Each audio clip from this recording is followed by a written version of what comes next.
नमस्कार साथियों, आपके अपने YouTube channel DS pre classes में आपका स्वागत करता हूं। तो जैसा कि आप सभी को पता है, हम साइंस के इम्पोर्टेंट क्वेश्चन की श्रृंखला को जारी किए हुए हैं। तो इसी को आगे बढ़ाते हुए मैं उसका तीसरा पार्ट लेके आया हूं, जो आपको बहुत ही पसंद आएगा। तो चलिए स्टार्ट करते हैं आज की क्लास। तो आज का हमारा 21वां यानी कि पहला क्वेश्चन है, फास्फोरस के एक अणु में फास्फोरस के कितने परमाणु होते हैं। क्या क्वेश्चन है? फास्फोरस के एक अणु में फास्फोरस के कितने परमाणु होते हैं? तो option number A 2, option number B 3, option number C 4, option number D 5। तो इसका राइट आंसर क्या होगा? जल्दी से आप कमेंट करके बताइए। तो इसका राइट आंसर होगा, बताइए जल्दी से। तो आपको पता है जो फास्फोरस होता है उसमें क्या लिखते हैं? पी लिखते हैं, ऐसे पी। इसका जो सिंबल होता है लिखने का वो पी होता है, लेकिन फास्फोरस को ऐसे नहीं लिखते हैं, इसको लिखते हैं P4 लिखते हैं। क्या लिखते हैं? P4। तो इसका राइट आंसर क्या हो जाएगा? 4 हो जाएगा। मतलब फास्फोरस के एक अणु में 4 परमाणु होते हैं। तो ऑप्शन नंबर सी क्या हमारा राइट आंसर है। तो आपको ये छोटे छोटे क्वेश्चन होते हैं, आपको याद रखने हैं, क्योंकि इन्हीं से आपको क्या होता है, एग्जाम में नंबर प्राप्त होते हैं। जो अगर आप ऐसी छोटी छोटी गलतियां करेंगे तो आपकी जो एग्ज़ाम में आपके नंबर ज़्यादा कटते हैं। तो आपको इनको याद रखना है और समझ के इनको सॉल्व करना है। तो चलिए बढ़ते हैं अगले क्वेश्चन पर। तो आपका अगला क्वेश्चन है क्वेश्चन नंबर 22। अल्फा कण प्रकीर्णन प्रयोग संबंधित है। जो हमारा अल्फा कण प्रकीर्णन प्रयोग किया था वो किस साइंटिस्ट ने किया था? तो इसके ऑप्शन नंबर है टॉमसन के परमाणु मॉडल संबंधित है, ऑप्शन नंबर बी रदरफोर्ड के परमाणु मॉडल से संबंधित है, या ऑप्शन नंबर सी बोर के परमाणु मॉडल से संबंधित है, और ऑप्शन नंबर डी इलेक्ट्रॉनिक विन्यास से। तो आप सभी को पता है साइंस में जो चैप्टर है एटम वाला, तो वहाँ पे एक प्रकीर्णन आता है अल्फा कण प्रकीर्णन। तो वो प्रयोग किस साइंटिस्ट ने किया था? तो आपको सामने 4 ऑप्शन है, आपको आंसर बताना है। तो इसका राइट आंसर क्या होगा? इसका राइट आंसर होगा ऑप्शन नंबर बी। जो हमारे रदरफोर्ड थे, जो हमारे साइंटिस्ट थे रदरफोर्ड, उन्होंने क्या किया था? अल्फा कण प्रकीर्णन प्रयोग किया था। तो चलिए बढ़ते हैं अगले क्वेश्चन पर।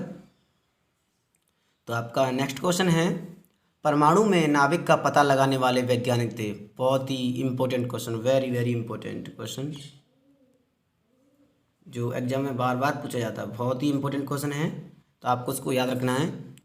तो परमाणु में नाभिक का पता लगाने वाले वैज्ञानिक थे, option number A J.J. Thomson, option number B Niels Bohr, option number C Rutherford, option number D Goldstein. तो जल्दी से कमेंट करके बताइए कौन है। तो इसका राइट आंसर क्या होगा? इसका राइट आंसर होगा रदरफोर्ड। बहुत ही इंपॉर्टेंट क्वेश्चन, जो एग्जाम में बार बार पूछा गया है, और इसके जो भी रेलवे ग्रुप डी के एग्ज़ाम आने वाले हैं, तो ग्रुप डी रेलवे में ऐसे क्वेश्चन ज़्यादातर पूछे जाते हैं। तो आपको ऐसे क्वेश्चनों को याद रखना है। तो चलिए बढ़ते हैं अगले क्वेश्चन पर। तो हमारा अगला क्वेश्चन है, निम्न में से कौन सा कथन रदरफोर्ड के परमाणु मॉडल के लिए सही है? निम्न में से कौन सा कथन रदरफोर्ड के परमाणु मॉडल के लिए सही है? अभी जो ऊपर मैंने क्वेश्चन किया था उसमें जो रदरफोर्ड का मॉडल था, जो उसने जो प्रयोग किए थे, उसके बारे में कहा गया कि इनमें जो 4 ऑप्शन दिए गए हैं, इनमें से उसके प्रयोग के बारे में कौन से ऑप्शन सही हैं? तो ऑप्शन नंबर ए, परमाणु का लगभग संपूर्ण द्रव्यमान नाभिक में होता है। इलेक्ट्रॉन नाभिक के चारों ओर निश्चित कक्षाओं में चक्कर लगाते हैं। ऑप्शन नंबर सी, नाभिक का आकार परमाणु की तुलना में काफ़ी कम होता है। ऑप्शन नंबर डी उपयुक्त सभी। तो आपको इसका राइट आंसर बताना है। तो आप जानते हैं कि जो हमारा कोई परमाणु होता है, इसके बीच में होता है केंद्रक। इसमें क्या क्या होते हैं? इसमें होते हैं प्रोटॉन और न्यूट्रॉन होते हैं। इसमें क्या होते हैं? प्रोटॉन और न्यूट्रॉन होते हैं इसके अंदर, और बाहर इलेक्ट्रॉन क्या करते हैं? चक्कर लगाते रहते हैं। तो आपको इसके बारे में बताना है, जो उसका मॉडल था, कि इसमें जो चारों कथन हैं उनमें से कौन सा सही है। तो उसका राइट आंसर होगा, इसका राइट आंसर होगा ऑप्शन नंबर डी। जो रदरफोर्ड का परमाणु मॉडल था उसमें क्या था? परमाणु का लगभग संपूर्ण द्रव्यमान नाभिक में होता है। आपको पता है ये जो द्रव्यमान होता है किससे मिलकर बना होता है? वो प्रोटॉन और न्यूट्रॉन के मिलकर बना होता है परमाणु का द्रव्यमान। इलेक्ट्रॉन नाभिक के चारों ओर निश्चित कक्षाओं में चक्कर लगाते हैं। अभी मैंने बताया आपको कि जो इलेक्ट्रॉन होते हैं वो परमाणु के चारों ओर चक्कर लगाते रहते हैं, नाभिक के चारों ओर। और ऑप्शन सी, नाभिक का आकार परमाणु की तुलना में काफ़ी कम होता है। तो देखिए यहाँ पे ये जो नाभिक है इसका आकार परमाणु की तुलना में क्या है, छोटा है। ये वाला आकार बड़ा है और ये वाला क्या है, छोटा है। तो आपका राइट आंसर हो जाएगा ऑप्शन नंबर डी। तो चलिए बढ़ते हैं अगले क्वेश्चन पर। तो मैं यहाँ पे आपको एक बात बता दूँ, बहुत से लोग कमेंट करते हैं कि सर चैप्टर वाइज क्लास कराइए, लेकिन मैं आपको बताऊँ कि ज़्यादातर स्टूडेंट्स ने क्या किया, ये चीज़ें चैप्टर वाइज पढ़ चुके हैं वो लोग, लेकिन उनको प्रैक्टिस करने के लिए क्या है, जरिया नहीं मिल पाता है। तो उनके लिए ये वीडियो बहुत ही इंपॉर्टेंट है कि जिससे भी अपने जो पढ़ा हुआ है उसका रिवीजन कर सकें। तो इसलिए मैं उसको चैप्टर वाइज नहीं करा रहा हूँ। इसलिए मैं क्या कर रहा हूँ कि आपके लिए जो इम्पोर्टेंट क्वेश्चन है सिर्फ उन्हीं को करा रहा हूँ, तो आप उनका रिवीजन कीजिए। और अगर आपको मेरी वीडियोस पसंद आती हैं तो प्लीज़ मेरी वीडियोस को शेयर कीजिए और मेरे चैनल को सब्सक्राइब कीजिए।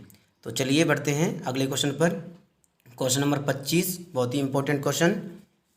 तो क्वेश्चन क्या है, किसी परमाणु के एम कक्ष में अधिकतम कितने इलेक्ट्रॉन रह सकते हैं? Option number A 2, option number B 8, option number C 18, option number D 32। तो जैसा कि आप सभी को पता है कि हमारे चार कक्षक होते हैं, के एल एम एन। ये क्या होते हैं, हमारे कक्षक होते हैं के एल एम एन। के पहला कक्षक होता है, एल दूसरा होता है, एम तीसरा और एन चौथा। और जो हमारी एस पी डी एफ होते हैं, आपने ये भी पढ़े होंगे, एस पी डी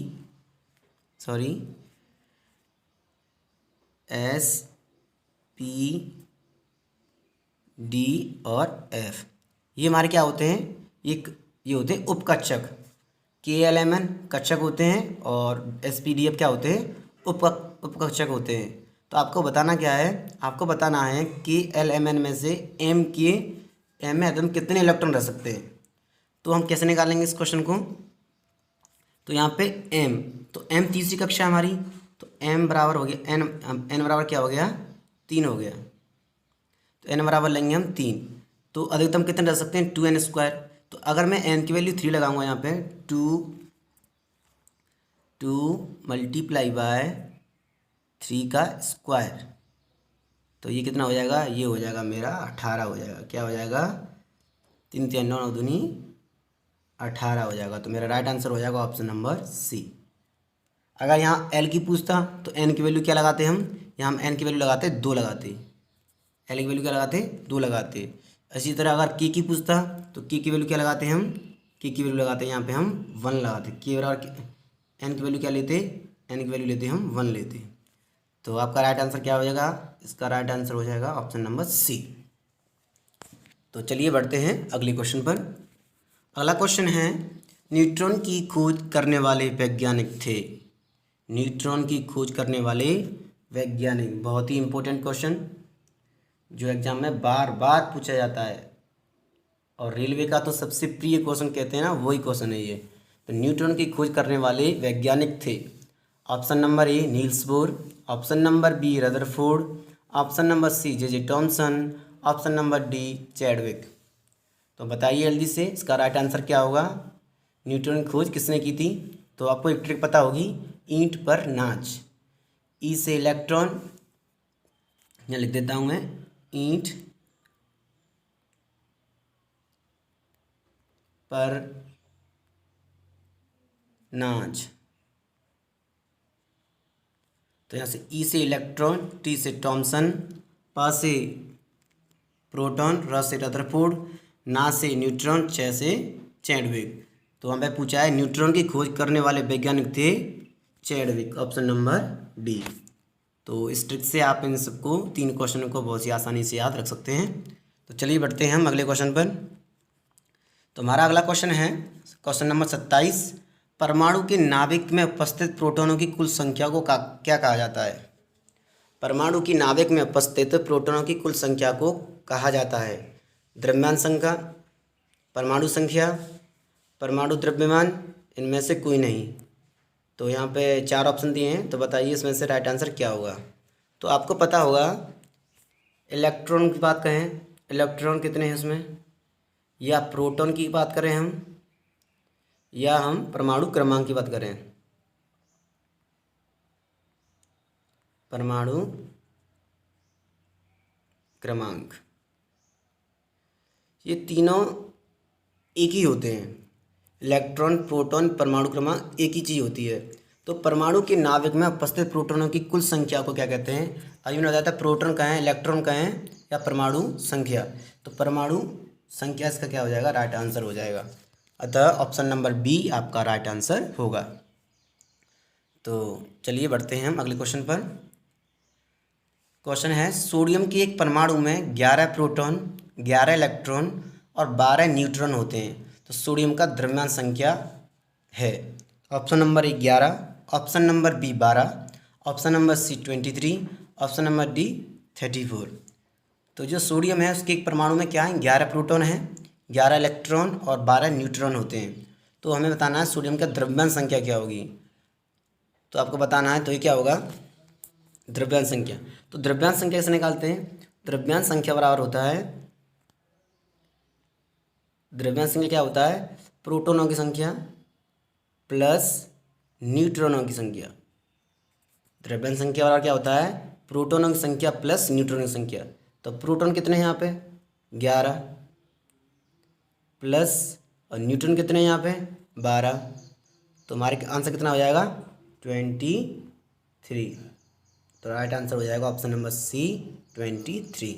तो कभी भी आपसे अगर एग्जाम में द्रव्यमान संख्या पूछता है, द्रव्यमान संख्या, तो आपका हमको आंसर क्या देना है, परमाणु और जो प्रोटॉन की संख्या है और जो न्यूट्रॉन की संख्या है उसको ऐड कर देना है। तो हमारा राइट आंसर निकल के आ जाएगा 23। तो चलिए बढ़ते हैं नेक्स्ट क्वेश्चन पर। ये क्वेश्चन है परमाणु संख्या समान परंतु द्रव्यमान संख्या भिन्न वाले परमाणु को क्या कहते हैं। किसी परमाणु की जो परमाणु संख्या वो तो समान है, लेकिन उसको जो द्रव्यमान संख्या है वो क्या है, भिन्न है।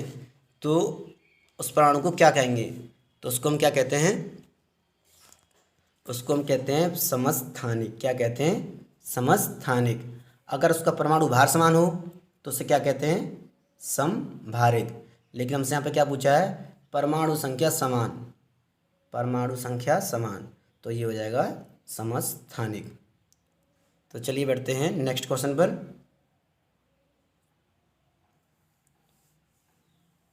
परमाणु संख्या समान, हाँ ये तो हो गया। चलिए क्वेश्चन नंबर 30, हाइड्रोजन के कितने समस्थानिक होते हैं।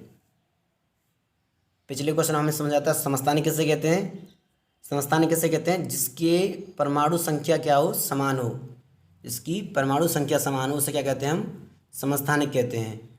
और तो इसी क्वेश्चन में हमसे क्या पूछा है, इसमें पूछा है हमसे हाइड्रोजन के कितने समस्थानिक हैं। तो हाइड्रोजन के समस्थानिक मैं अभी बताता हूँ। एक होता है 1H1, 1H1, एक होता है 1H2, एक होता है 1H3। तो कितने इसके समस्थानिक होते हैं, इसके समस्थानिक होते हैं 3। इसे कहते हैं प्रोटियम, इसे कहते हैं ड्यूटेरियम, इसे कहते हैं ट्राइटियम। तो हाइड्रोजन के कितने समस्थानिक हैं, हाइड्रोजन के 3 समस्थानिक होते हैं। तो आपने देखा इस वीडियो में हमने 10 जो इम्पोर्टेंट साइंस के क्वेश्चन थे उनको सॉल्व किया है और बहुत ही आसानी से इनको याद भी किया है। अगर आपको मेरी वीडियोस पसंद आती हैं तो आप मेरे चैनल को सब्सक्राइब कीजिए, मेरी वीडियो को लाइक कीजिए और अपने सभी फ्रेंड्स के साथ उनको शेयर भी कीजिए। बेल आइकन को प्रेस करना ना भूलें, जिससे कि आपको नोटिफिकेशन प्राप्त हो सके। मिलते हैं अगली वीडियो में, तब तक के लिए जय हिंद, जय Bharat. Thank you so much.